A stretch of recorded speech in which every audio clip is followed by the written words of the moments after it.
We're now going to talk about the graphs of rational functions. There are a lot of features that we need to look at for the graphs of rationals. First, we're going to start with a y-intercept. Just like normal, a y-intercept means that x equals 0. What we want to do to find a y-intercept is plug it into the original equation, and we should get a point, 0, a number. A horizontal asymptote is where the graph approaches as x approaches negative infinity, that means where it's going to the left, and as x approaches the right side, which is as x approaches positive infinity. And what we want to do to decide on our horizontal asymptote is look at the degree of the numerator and compare it to the degree of the denominator. The degree of the numerator means the highest exponent in the top, and denominator is the highest exponent in the bottom. If the degree of my numerator is less than my denominator, then our horizontal asymptote will be y equals 0. If it's equal to the denominator, then it will be y equals the ratio, or the fraction, of the leading coefficients on the top and bottom. So LC is leading coefficients, if you need to write that out.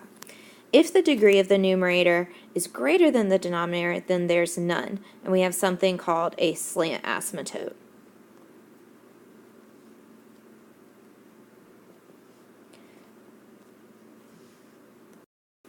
After we found the y-intercept and the horizontal asymptote, we're going to factor. Once we factor, basically a hole is going to be a legitimate hole in our graph, and it means that I have the same factor on the top and bottom. So it might look something like hole, hole. Same thing on the top and the bottom. And we're going to get x equals a number, and we're going to substitute it into the equation after canceling that same factor. So we need to get an x and then find that y value, so it should be a point. An x-intercept is when we see what's left on top. So an x-intercept is after I've taken out any holes, any factors that are left on top, and I set that equal to 0, and so I should get an x value, 0. A vertical asymptote is what is left on the bottom after taking care of a hole. We set that equal to 0, and so we should end up with x equals a number. You have to have the equal to, just like when we did axis of symmetry, these are lines, so you have to make sure that you are including the line. Let's look at some examples. So we want to find our y-intercept and horizontal asymptote before we move on to the next part. So a y-intercept, the easy thing you can do, you're just plugging in 0 for x. So I'm going to have 0, comma.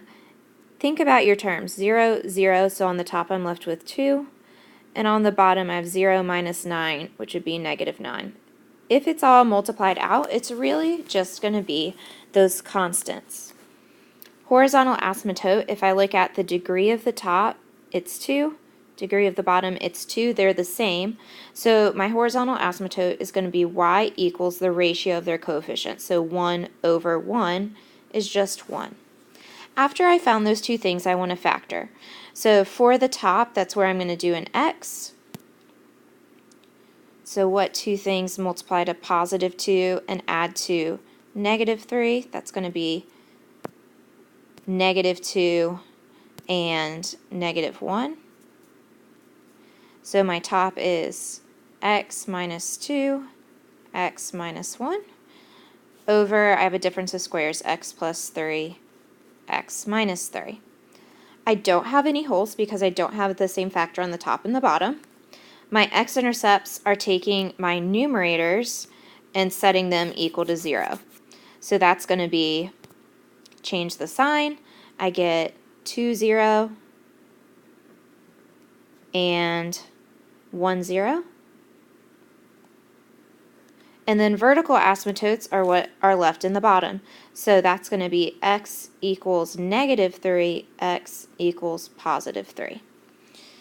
Moving on to the next question, my y-intercept means that x is 0. If I substitute x is 0 for the top, I get 0, and then the bottom I get 2.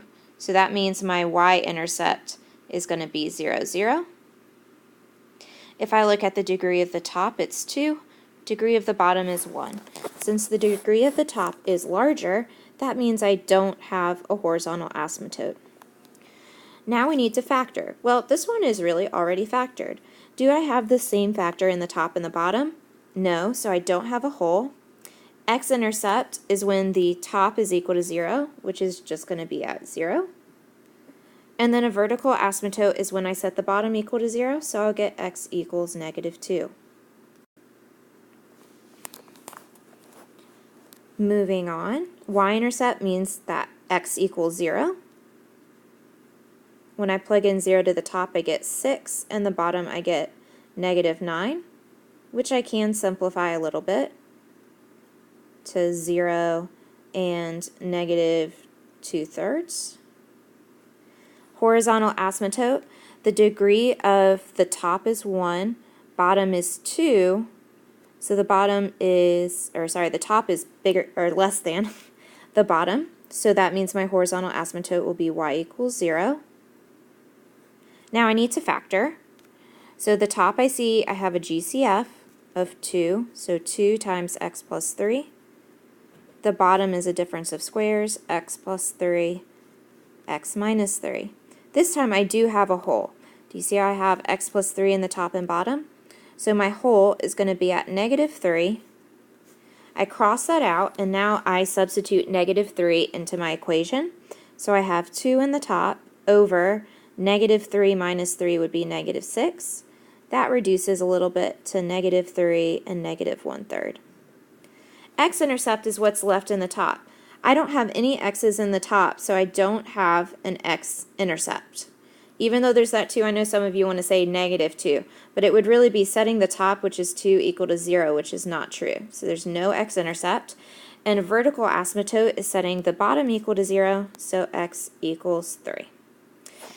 In this next example, I already have it factored for you, so I'm going to do the last 3 parts first. So I'm going to look for a hole. Do I have the same factor in the top and the bottom? And I do. I have an x minus 1. So for my hole, that means I'll have a hole at 1, and I need to find my y value. So I'm going to substitute in 1, and I'm going to take a little bit of space to do this one. I would leave a little bit of room though. 1 minus 4, 1 plus 3, over 1 plus 5, 1 minus 3. So that's going to give me -3 and 4 in the top, 6 and -2 in the bottom. So -3 times 4 is -12 over 6 times -2 is -12, which is a whole lot of work to get that my y value is going to be 1. Now we look at what I have left in the top for my x-intercept. So what is left in the top is a 4 and a -3. And then in the bottom we have my vertical asymptotes. I have 2 of them, so x equals -5 and x equals +3. Okay, now it's time to go back and do my y-intercept and horizontal asymptotes. If you have all the time in the world, you can multiply these out, but I'm going to work smarter, not harder, and do something similar to what I did with the hole. Y-intercept means that your x value is 0. So I'm plugging in 0, which is going to give me -4 times +3 times -1 over -1 times +5 times -3. Now we had that hole, so really that part doesn't matter if I wanted to leave it off. And I get -12 over -15, which can reduce to 4 over 5. And then for my horizontal asymptote, what you want to do is look at your coefficients and look at your powers. So I have x to the first, x to the first, x to the first, x to the first, x to the first, x to the first. So both of those are cubed, which means that I'm going to write an equation that's y equals the ratio of their coefficients. And you just want to check I have 1x times 1x times 1x, so the top is just going to be x cubed, blah, blah, blah, blah.